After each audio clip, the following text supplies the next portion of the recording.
For more resources, visit rym.org. One, two, 3.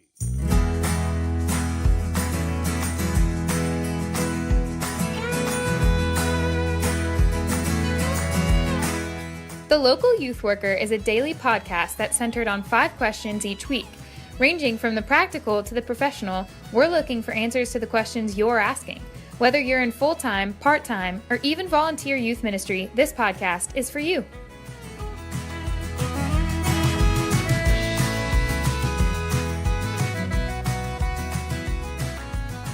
Hello, everyone, and welcome to The Local Youth Worker, a daily podcast brought to you by Reformed Youth Ministries. I'm your host, John Parrott. All this week, we'll be speaking with Dr. J. Ligon Duncan III. Dr. Duncan, welcome.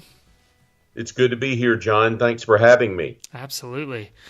Dr. Duncan is the Chancellor and CEO of Reformed Theological Seminary and the John E. Richards Professor of Systematic and Historical Theology. He served as Senior Minister of First Presbyterian Church in Jackson, Mississippi for 17 years. He is co-founder of Together for the Gospel, Senior Fellow of the Council on Biblical Manhood and Womanhood, having served as both Chairman of the Board and President. He was President of the Alliance of Confessing Evangelicals from 2004 to 2012.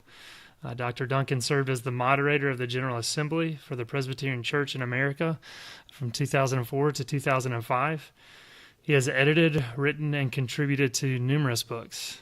Dr. Duncan and his wife, Ann, have 2 children in college, and they reside in Jackson, Mississippi. That's quite a bio, and I left some out, too.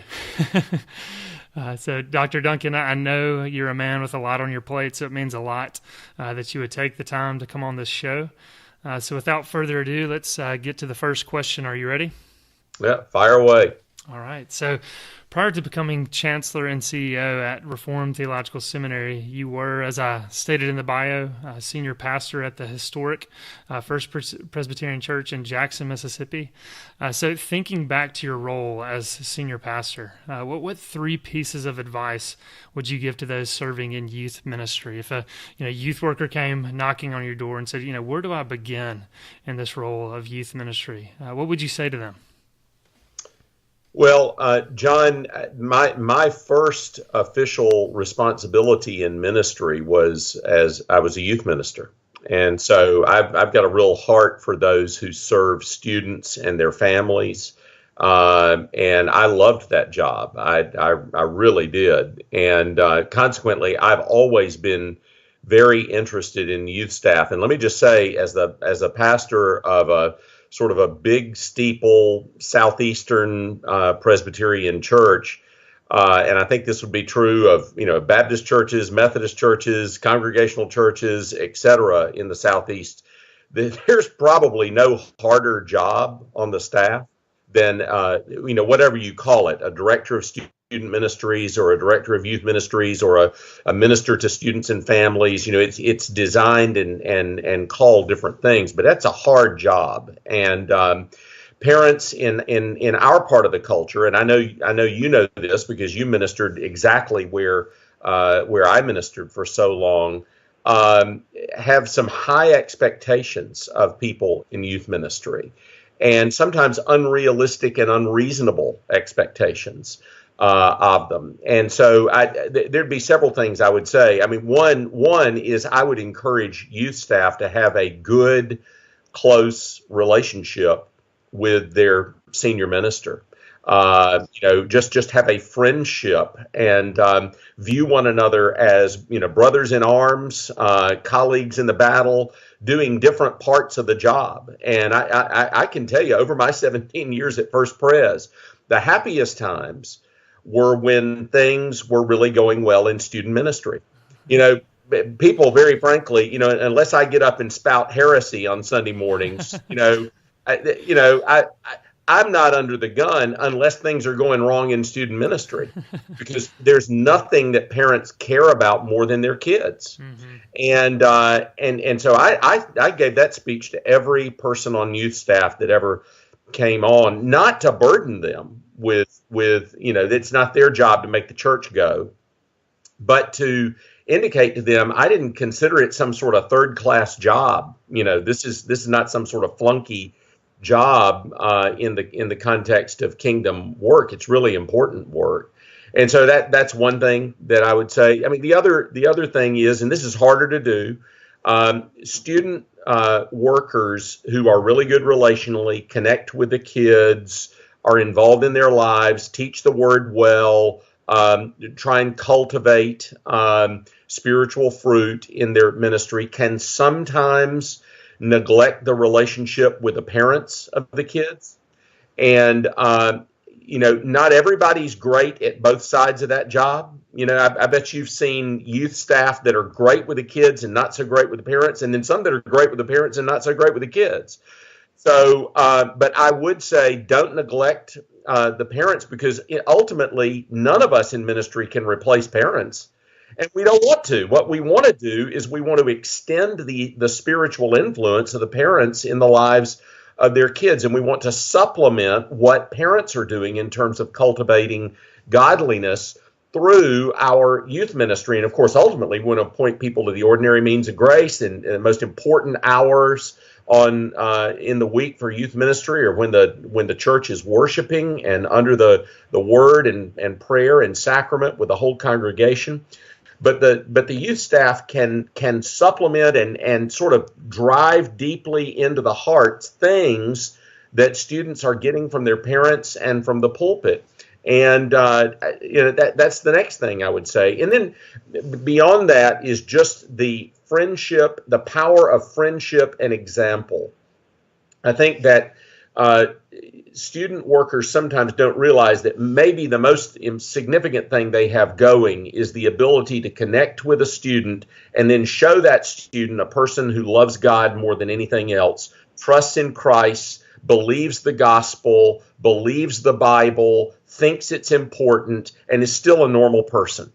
And that's hugely impactful on youth. And a lot of times you feel frustrated. Student ministry is tough work because you don't see the fruits of that sometimes for years and years and years. But don't downplay the importance of your own character and example. Yeah, no, that's a lot of helpful information and a lot of good things for us to hear, good things for us to think about. Kind of a follow up as I'm thinking back to your first one, developing a relationship with the senior pastor.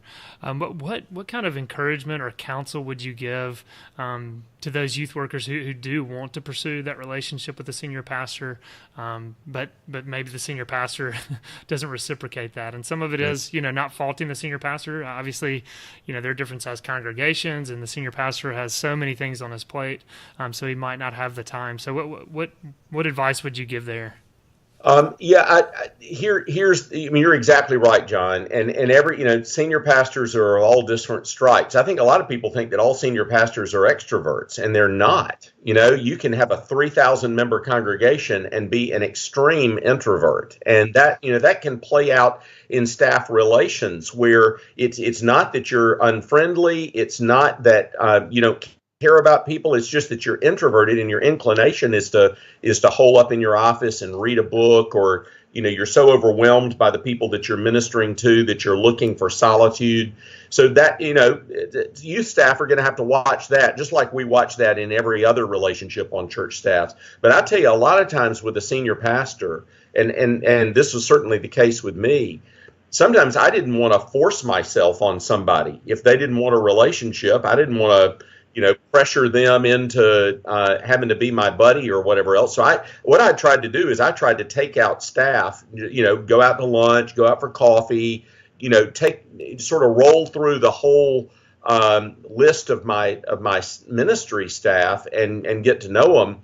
But I typically responded to the people that wanted the most attention. It was real easy for me to give them attention back. And so at least take those first couple of steps and try and get to know your senior pastor. And look, if your senior pastor is an introvert and doesn't reciprocate, don't decide that he's a horrible person and that he's bad, etc. He's just different, And there may be other people. There may be elders in the church, or there may be other church staff. As long as we're all pulling in the same direction and we're loyal to one another, not everybody has to be the same friendship level on every church staff. As long as we're all on the same team together and supporting one another in ministry.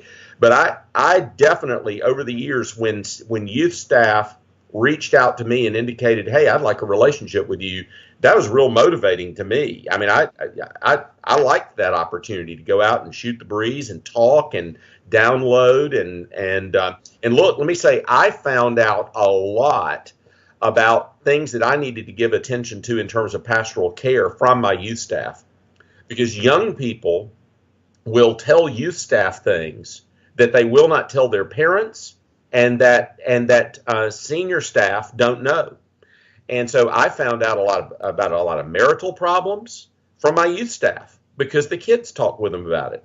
And I found out other pastoral issues that was super important. So I was thankful that those youth staff reached out to me, had that relationship where they could say, "Hey, I'm running into a problem that I don't know how to handle. Can you give me some advice?" Or, "Hey, just a heads up, so and so, I think they're having marital problems, and you may want to check on them." And that's one of the many benefits that I got out of youth staff that were willing to sort of reach out to me and say, "Hey, I'd like to get to know you better and spend a little time with you." That's some great perspective there, and really, I mean, as you said, helping us see, some senior pastors are indeed introverts. I mean, John Piper has kind of been one of those that's been outspoken of being such an introvert. And I remember hearing that for the first time and just being shocked by that. But that is so true, and encouraging the youth workers to take some initiative and to pursue the senior pastor and to try to get time with them. I think, that's just some helpful advice for sure. So thanks so much for that. Absolutely.